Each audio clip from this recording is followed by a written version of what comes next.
Bonjour, heureuse de vous retrouver ici devant l'École nationale vétérinaire de Maisons-Alfort. Que faire quand son animal est en état d'urgence, qu'il a été percuté par une voiture ou qu'il est tombé d'un balcon?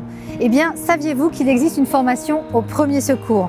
Je vous emmène donc rencontrer le docteur Artem Rogalev, responsable du centre Alform à Maisons-Alfort. Suivez-moi, c'est par ici.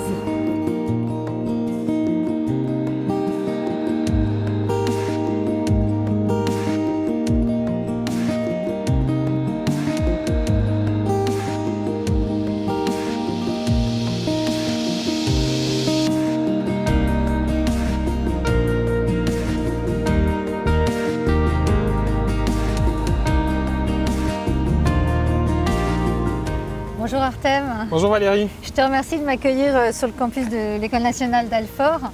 Merci à toi. Pour venir découvrir en fait le centre pour lequel tu es responsable, Alform. Oui, tout à fait. Alors je viens aujourd'hui parler avec toi des premiers secours et de la formation premiers secours.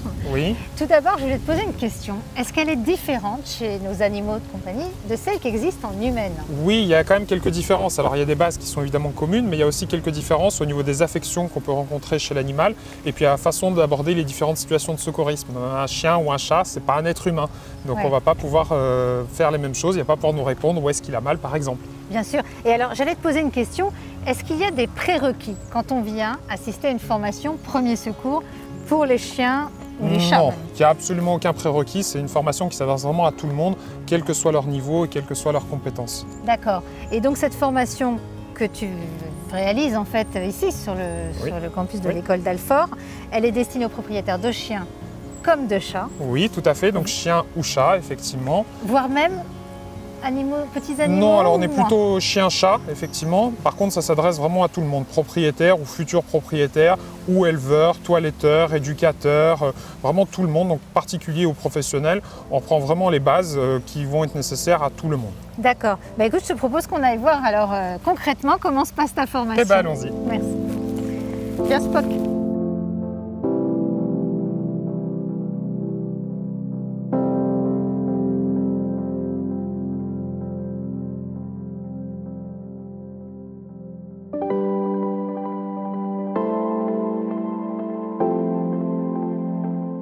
Artem, on sait qu'en humaine, les formations premiers secours sont diplômantes et je pense qu'on a pas mal de nos auditeurs qui vont se poser la question si effectivement, chez nos animaux de compagnie, cette formation premiers secours est diplômante.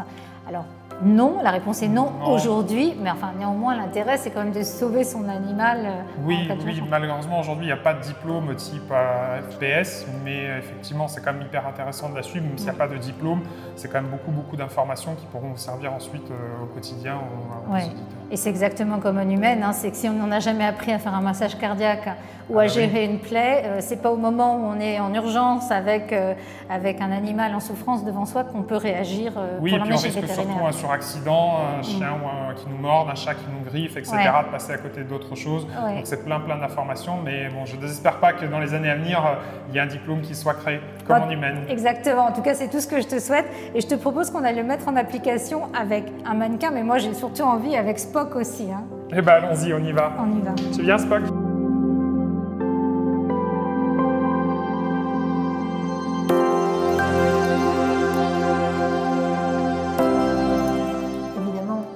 Apprendre un métier de vétérinaire en une journée. Ce serait compliqué, oui. Ce serait compliqué, mais néanmoins, cette formation premier secours permet d'éviter pas mal de dégâts. Oui, d'éviter que la situation n'empire et parfois même de sauver la vie de son animal. Exactement, parce que parfois il y a des signes qu'on voit extérieurement qui ne sont pas forcément les signes les plus graves et ça peut être des signes internes et qu'on ne suspecte pas en fait. C'est ça. Moi j'allais te demander, qu'est-ce que les gens qui viennent assister à ta formation te demandent le plus? Sachant que c'est pas forcément, tu me disais tout à l'heure, c'est pas forcément ce qui a le plus souvent lieu souvent dans la nature, entre guillemets. Souvent dans l'imaginaire collectif, quand on pense à secourisme, on pense à réanimation cardiaque, un arrêt cardiaque, qu'est-ce que je peux faire? Et effectivement, c'est des choses qu'on apprend, mais ce n'est pas effectivement ce que les gens vont le plus rencontrer. En tout cas, je leur souhaite de jamais rencontrer ça dans leur vie, d'avoir un arrêt cardio-respiratoire à gérer. Donc, c'est des choses qu'on apprend. Je vais t'expliquer un petit peu comment on le fait, mais bien heureusement, ce n'est pas ce qu'on rencontre le plus souvent. Oui, parce qu'on parle même chez nous, vétérinaires, du bouche à truffe. Donc ça, c'est quelque chose que tu montres aussi Oui, effectivement. Chez l'homme, ça s'appelle du bouche à bouche. Chez l'animal, on pourrait appeler ça effectivement du bouche à truffe. Maintenant, c'est quelque chose je ne fais pas avec toi pour le moment. Oui, on fait ça sur mannequin. C'est pour ça que là, on a nos deux outils. Mais tout ce qui est réanimation cardio-respiratoire, c'est uniquement sur mannequin. Mais le prends pas mal la parce première que règle, c'est effectivement on fait une réanimation uniquement quand le cœur est arrêté. Donc déjà, même si le cœur il bat à 50 ou 20 battements minutes, on ne fait pas de réanimation cardio-respiratoire. Donc la bouche à truffe, oui, on la prend. Maintenant, très souvent, en fait, on se retrouve seul quand on a une réanimation cardio-respiratoire à faire. Et donc, quand on est tout seul, il vaut clairement mieux privilégier l'action de réanimation cardiaque plutôt que de faire la réanimation cardiaque et le bouche à truffe. On risque de perdre en efficacité au niveau de la réanimation cardiaque. Donc, quand on est tout seul, on se focalise vraiment surtout sur le massage cardiaque et le bouche à truffe. Oui, ça existe, mais il faut vraiment être deux ou plusieurs et bien être synchronisé. Le massage cardiaque, déjà l'animal, il faut qu'il soit bien placé sur son côté droit, donc couché sur son côté droit parce que le cœur est à gauche. On se met bien perpendiculaire par rapport à l'animal et on va venir masser donc ce cœur qu'on doit savoir situer malgré qu'il est à l'arrêt, c'est-à-dire qu'on ne peut plus juste mettre la main et repérer où est le cœur.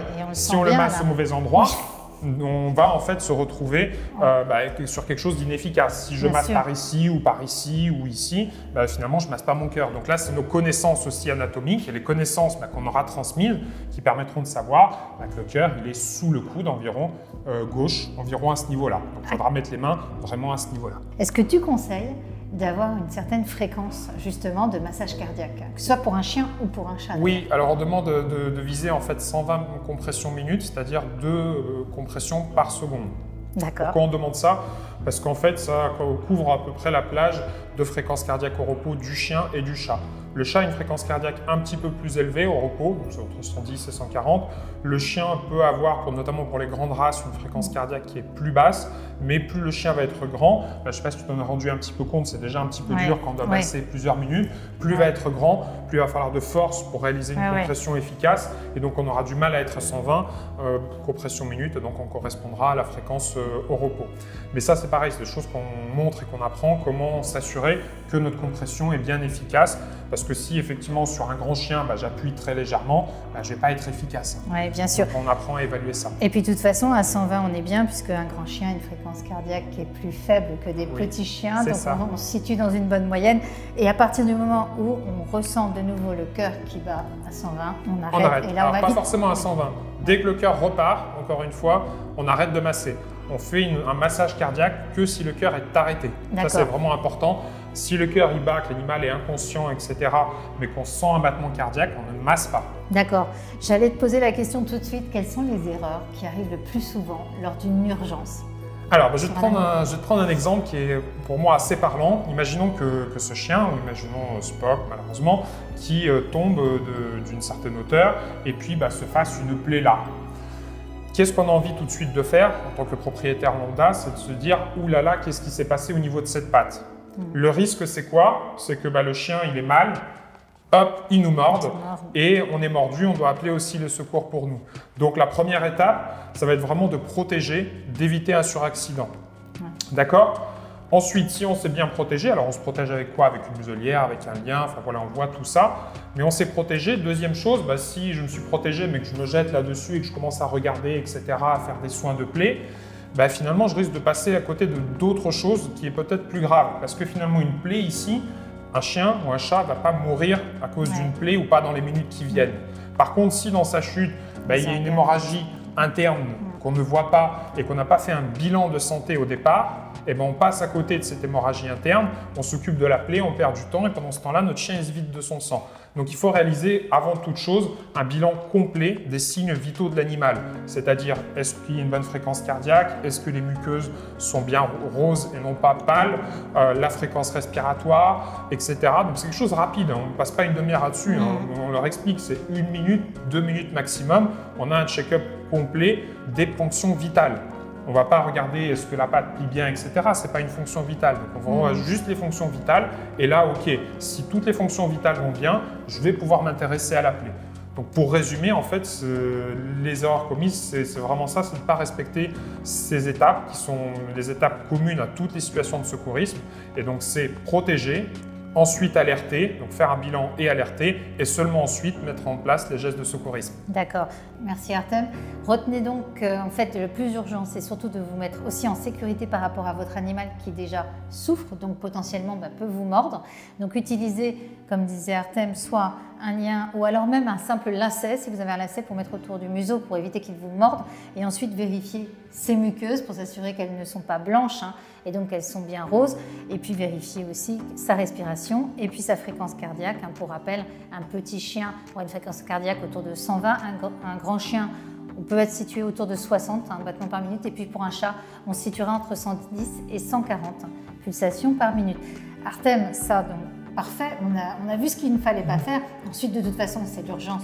On l'emmène chez le vétérinaire. Il faut toujours faire attention aussi au moment où on l'emmène chez le vétérinaire, parce qu'il ne faut pas le transporter. Oui, effectivement, il faut faire attention en le transportant. Effectivement, c'est des choses qu'on voit aussi. Mais on l'emmène de toute façon, quelle que soit la situation, chez le vétérinaire. Ouais. Et par contre, on aura fait en amont les choses qu'il faut pour éviter qu'il se dégrade. On aura appelé le vétérinaire, donc on l'aura aussi prévenu de l'état de santé de notre animal. Donc le vétérinaire pourra aussi anticiper mieux notre venue et mieux du coup donner plus de chance à notre animal d'être sauvé. Parce que souvent ce qu'on a en fait comme appel quand on est en clinique, c'est mon animal est blessé, est-ce que je peux venir ? Mais blessé, ça veut tout et rien dire. Si on a un appel où on dit que mon animal il a chuté de telle hauteur il y a un quart d'heure et que là il est inconscient ou conscient avec des muqueuses pâles, etc., le vétérinaire sait beaucoup mieux à quoi s'attendre. Il peut aussi déjà vous donner les premiers gestes, vous conseiller sur les gestes à faire, les conseils pour le transport, etc. Et quand vous viendrez, tout sera prêt pour accueillir votre animal dans les meilleures conditions. Et c'est pareil s'il a avalé un toxique, il faut toujours garder l'étiquette du toxique. Il y a et pas mal de conseils sur différentes situations. Puis en plus, tu as un ex-pompier vétérinaire, donc tu connais particulièrement bien en fait tous les risques que ça peut engendrer d'avoir un animal blessé et qui peut aussi blesser son maître par la même occasion. Alors quels sont finalement les gestes les plus courants que tu vas apprendre? Alors je ne te demande pas tout ce que tu fais, tu vas leur apprendre sur la journée, mais si tu devais en sélectionner un ou deux qui se produisent le plus souvent sur un animal. Je peux te proposer de montrer comment on gère une hémorragie par exemple. On va prendre Spock pour ça. Bon, Spock, tu viens avec Spock, nous? tu viens? Donc je vous rassure, là c'est une simulation, mais justement tu vas nous expliquer qu'est-ce qu'il faut faire si son animal a une hémorragie, que ce soit un chien ou un chat. Donc Spock, je te remercie de justement d'être venu pour être candidat. Je te laisse nous montrer. Alors, comme je disais tout à l'heure, déjà on se protège. Donc là, on va imaginer qu'on a mis une muselière ou un lien à Spock parce que ça va éviter de nous faire mordre. J'ai réalisé le bilan de santé global de l'animal. Les fonctions vitales vont bien. Et mon chien, là, vient de se couper ici. Ça saigne beaucoup. Qu'est-ce que je fais? En fait, il faut stopper l'hémorragie. Alors, pour stopper l'hémorragie, soit idéalement, on a un pansement absorbant, comme par exemple ça, soit un tas de compresses, soit vraiment si on n'a rien du tout, un linge propre ou quelque chose. Et si on s'est bien assuré qu'à ce niveau-là, il n'y a pas de fracture, il n'y a pas de corps étranger, on va réaliser une compression directe. Donc on va venir vraiment comprimer la zone qui saigne pendant plusieurs minutes avec le chien, donc toujours en situation où il est protégé. On va venir comprimer ça pendant plusieurs minutes. Dès que le saignement s'est arrêté, là on va pouvoir éventuellement gérer la plaie, mettre un bandage, etc. Mais simplement avec des compresses ou un pansement absorbant qu'on tient fort pendant plusieurs minutes, on va pouvoir stopper l'hémorragie et on surveille bien que les muqueuses restent bien roses. Si elles deviennent vraiment pâles ou quoi que ce soit, ou si le saignement ne s'arrête pas, on fonce chez le vétérinaire en maintenant la compression. Tout à fait. Merci Artem en tout cas pour tous tes conseils précieux. Vous l'aurez compris, et Artem a vraiment insisté dessus, la première chose à laquelle il faut penser en cas d'urgence, c'est surtout déjà de mettre un lien autour du museau de son animal. Se protéger. Pour vous protéger vous aussi. Et surtout après, vous gérerez la plaie, donc avec un linge propre si vous n'avez rien d'autre, bien sûr, pas de pansement parce que nos animaux ont des poils et ça peut leur faire mal au moment où on voudra retirer le pansement pour gérer la plaie. Et en tout cas, le mieux, de toute façon, c'est de venir assister à une de tes formations premiers secours. Et vous saurez également qu'est-ce qu'il doit y avoir dans la trousse de secours de votre animal, parce que nous, on en a bien une pour nous humains, mais les animaux doivent aussi avoir leur trousse de premiers secours. Et là, ce sera également expliqué. J'espère que cet épisode vous a plu. Ça aura été en tout cas très plaisant et puis avec plein de pratiques grâce à Spock. Et surtout, n'hésitez pas à nous suivre sur Tony et Léon. Abonnez-vous, partagez et likez. À bientôt. Au revoir Artem. Au revoir, merci.